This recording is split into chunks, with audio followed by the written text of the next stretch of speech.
मैंने सलमान खान की फिल्म सिकंदर देखी। सिकंदर देखने के बाद दिमाग का दही, आंखों का रेगिस्तान और पिछवाड़े का बवासीर हो गया है। सिकंदर देखने के बाद मेरे दिमाग से सिकंदर गायब और डिप्रेशन हाजिर हो गया है। मुझे समझ नहीं आ रहा कि ये फिल्म है या फिर सोलोमन भाई की जिद कि भाई जो भी बनाएगा, भाई जो भी दिखाएगा ऑडियंस तो देखेगी ही। फिल्म में न तो स्टोरी है, न इमोशंस है, न रोमांस है और एक्शन।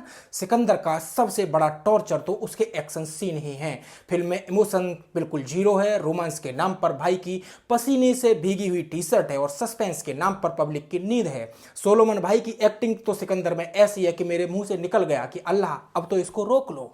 सलमान खान की एक्टिंग इस फिल्म में ऐसी है जैसे कोई 7वीं क्लास का लड़का फैमिली फंक्शन में जबरदस्ती डांस करने आ गया हो। उसका चेहरा हर सीन में एक ही एक्सप्रेशन देता है, चाहे सोलोमन भाई का दोस्त मरे, चाहे हीरोइन आई लव यू बोले, चाहे विलेन बोले कि मैं तो तुझे मार दूंगा। सोलोमन भाई के चेहरे के एक्सप्रेशन बिल्कुल नहीं बदलते। और हीरोइन के रूप में रश्मिका मंदाना, वो तो बेचारी ये सोच रही होगी कि आखिर उसने ऐसे कौन से पाप किए थे जो सोलोमन भाई की कूड़ा फिल्म सिकंदर उसे करनी पड़ी। हीरोइन इस फिल्म में कपड़े बदलने और रोने के लिए रखी गई है, जैसे कोई फर्नीचर रखा गया हो सेट पर। कुल मिलाकर Sikandar torture of the century है। अगर आप इस फिल्म को देखने जा रहे हैं तो पहले अपना मेंटल हेल्थ चेक करवा लें। अगर आपने सिकंदर देख ली है और आपको इस फिल्म के बाद बोरियत, चिड़चिड़ापन और सरदर्द हो रहा है तो तुरंत डॉक्टर से संपर्क करें।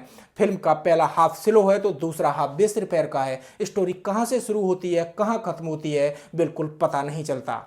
सिकंदर की स्टोरी ऐसी है कि अगर इसे कंडोम की तरह पैक कर दो 5 सेकंड में फट जाएगी। फिल्म देखकर ऐसा लगता है जैसे किसी ने पाइथागोरस के प्रमेय को भाईगिरी के मसाले में डालकर मूर्खता का जलेबी जूस बना दिया हो। सलमान का सिकंदर नाम का किरदार ऐसा लगता है जैसे हर सीन में पाउडर मार के आया हो। न कोई लॉजिक है, न इमोशन है, बस भाई की ओवर एक्टिंग है। इस फिल्म की कहानी में नयापन ढूंढना उतना ही मुश्किल है जितना सलमान से शादी के बारे में सवाल पूछना। सोलोमन भाई ने सोचा होगा कि 400 करोड़ का बजट डालकर वो बॉलीवुड के सिकंदर बन जाएंगे, लेकिन ऐसा हुआ नहीं है। फिल्म शुरू होती है सलमान की एंट्री से। हाथ में तलवार, आंखों पर चश्मा और चाल ऐसी है कि लगता है भाई रात भर बिस्तर पर किसी को सिकंदर बनने की कोशिश कर रहे थे, पर सुबह उनकी कमर टूट गई। जब सोलोमन भाई तलवार लहराते हैं तो ऐसा लगता है जैसे कोई बूढ़ा चाचा बारात में ठुमके लगा रहा हो। सलमान का वो स्लो मोशन देखकर ऐसा लगता है कि भाई दुश्मन को मारने कम किसी को बेडरूम में पटाने की प्रैक्टिस ज्यादा कर रहे हैं। पर अफसोस, स्क्रीन पर उनकी हाँफती सांसें और थुल-थुल कमर दिखी है। सिकंदर में ट्विस्ट ढूंढो तो सलमान की कमर का पुराना दर्द मिलता है।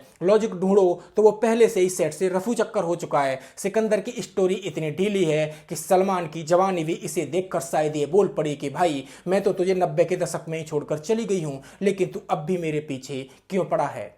सिकंदर के डायलॉग्स इतने लंगड़े हैं और सलमान का डायलॉग बोलने का अंदाज इतना बेकार है कि सर दर्द से बचने के लिए मुझे सेरिडान टैबलेट लेनी पड़ी। हर लाइन के बाद सलमान का वो घिनौना सा मुस्कुराना ऐसा लगता था जैसे भाई ने अभी अभी बाथरूम में अपनी 6 पैक वाली सेल्फी ली हो और सोच रहा हो कि अब तो लड़कियां पिघल जाएंगी। अरे भाई पिघलना तो दूर, तेरे डायलॉग सुनकर दर्शकों का दिमाग सुन्न पड़ गया, जम गया। सलमान का वो तलवार वाला डांस देखकर ऐसा लगता है कि भाई ने एक्शन कम बेडरूम में ठुमके लगाने की प्रैक्टिस ज्यादा की है, लेकिन अफसोस अब उसकी कमर जिम में वेट उठाने तक सीमित है। सलमान का एक्शन देखकर लगता है कि जैसे कोई 59 साल का मिडिल एज क्राइसिस वाला अंकल अपने बेडरूम में बीवी को इंप्रेस करने के लिए बेडशीट फाड़ रहा हो। हर पंच के साथ ऐसा लगता है जैसे सलमान कह रहा हो कि देखो मेरी जवानी अभी बाकी है, लेकिन भाई तेरे घुटने और कमर का क्रचिंग साउंड हमें बता रहा है कि अब तू बस बिग बॉस में चिल्लाने लायक बचा है। वीडियो एडिटिंग और बीएफएक्स के माध्यम से सलमान अपनी फिल्म सिकंदर में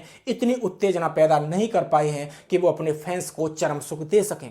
और रोमांस, सिकंदर में सलमान का रोमांस वैसा ही है जैसे सलाद में मिर्ची, अनएक्सपेक्टेड, अनकंफर्टेबल और थोड़ी सी तकलीफ दे। सिकंदर में सोलोमन भाई का रोमांस देखकर तो ऐसा लगता है कि जैसे भाई ने टाइगर 3 के बाद टाइगर 4 फिल्म की ट्रेनिंग ली पर बस ट्रेलर तक ही सीमित रह गई। लव सीन ऐसे थे जैसे भाईजान ने सोचा शर्ट उतार दो, बॉडी दिखा दो, बाकी कैमरा संभाल लेगा। आपकी वो हैवी ड्यूटी डायलॉग बाजी के बीच रोमांस ऐसा लगा जैसे जिम में वेट लिफ्ट करते करते अचानक पार्टनर को लिफ्ट करने की कोशिश कर दी पर लय बैठी नहीं। सिकंदर में सलमान का रोमांस ऐसा लगता है जैसे स्कूल के मॉनिटर को जबरदस्ती कह दिया गया हो कि जा प्रपोज करके आ। हीरोइन सामने से आती है, भाई उसे ऐसे घूरते हैं जैसे कोई बाउंसर क्लब में बिना किसी एंट्री पास वाले को देख रहा हो। लव सीन में न इंटेंसिटी होती है न केमिस्ट्री, बस भाई अपनी एक्शन स्टाइल में आते हैं और हीरोइन खुद गिरने लगती है। कसम से रोमांटिक एक्सप्रेशन देने लेने के चक्कर में सलमान का चेहरा ऐसे लगता है जैसे उन्होंने 10 मिनट पहले प्रोटीन शेक ओवरडोज में पी लिया हो और अब डकार रहे हों। सोलोमन भाई ने लव सीन ट्राई किए, पर ऐसा लग रहा था जैसे टाइगर ने प्रेम रतन धन पायो की स्क्रिप्ट को प्रेम रतन बेड पायो बनाने की कोशिश की, लेकिन बेड तक पहुंचते पहुंचते सिकंदर थक गया। हीरोइन की आंखें देखकर आपकी आंखों में जो चमक थी वो हॉट कम और व्हाट्सएप पर भेजा हुआ लव मीम ज्यादा लग रही थी। रोमांस के समय सोलोमन भाई की शक्ल देखकर ऐसा लग रहा था कि भाई रश्मिका के साथ रोमांस करने को उत्तेजित तो थे, लेकिन शरीर ने साथ नहीं दिया। डायरेक्टर ने कहा कि व्याग्रा खाकर सेट पर आ जाओ, लेकिन भाई जल्दबाजी में पतंजलि का च्यवनप्राश खाकर चले आए। सिकंदर में सोलोमन भाई अपनी बॉडी का उतना प्रदर्शन कर रहे हैं जितना ओनली फैंस पर मॉडल भी नहीं करती, और एक्शन साइंस की पूरे तरीके से मावेनिक कर दी गई। सलमान के एक्शन सीन ने फिजिक्स की धज्जियां उड़ा दी। न्यूटन की लाश कब्र से बाहर निकल आई और खुद को फांसी लगाकर दोबारा मर गई। भाई एक मुक्का मारते हैं और बंदा 3 किलोमीटर दूर जाकर उड़ जाता है। लगता है भाई ने हवा में वाईफाई लगवा रखा है। भाई के पसीने की बूंद जमीन पर गिरती है तो बम फट जाता है। साइंटिस्ट अब तक इस टेक्नोलॉजी को ढूंढ रहे हैं। भाई बिना हेलमेट के गोलियां खा रहे हैं मगर बाल भी खराब नहीं हो रहे। शायद शैम्पू में बुलेट प्रूफ प्रोटेक्शन मिला दिया था। एक्शन सीन में सलमान ऐसे उछलते हैं जैसे एक्सपायरी डेट का स्पाइडरमैन। फिल्म के म्यूजिक पर तो मैं कुछ कहूंगा नहीं, क्योंकि म्यूजिक में म्यूजिक के अलावा सब कुछ है। अरिजीत सिंह भी खुद को कोस रहे होंगे कि वह कहां फंस गए। इससे तो बढ़िया सलमान के साथ कोई फिल्म करते ही नहीं। फिल्म के गाने जरा भी फील पैदा नहीं करते। अंत में यही कहूंगा कि अगर आपको सही रोमांस देखना है तो सिकंदर छोड़ो और कोई कोरियन ड्रामा देख लो। अगर आपको एक्शन पसंद है तो टॉम एंड जेरी देख लो, वो आपको सिकंदर से ज्यादा लॉजिकल लगेगा। आपको सलमान खान की बॉडी ही देखनी है तो अपने पास की जिम में चले जाओ, वहां 10 लौंडे मिल जाएंगे जिनकी बॉडी सलमान से अच्छी है। और अगर आपको सोलोमन भाई की ओवर एक्टिंग, फालतू के एक्शन, बेकार डायलॉग, घटिया बीएफएक्स देखने में मजा आता है तो ये फिल्म आपके लिए ही बनी है। वरना अपने पैसे और मानसिक शांति से बचने के लिए सिकंदर नामक इस बवासीर से दूर रहें। नमस्कार।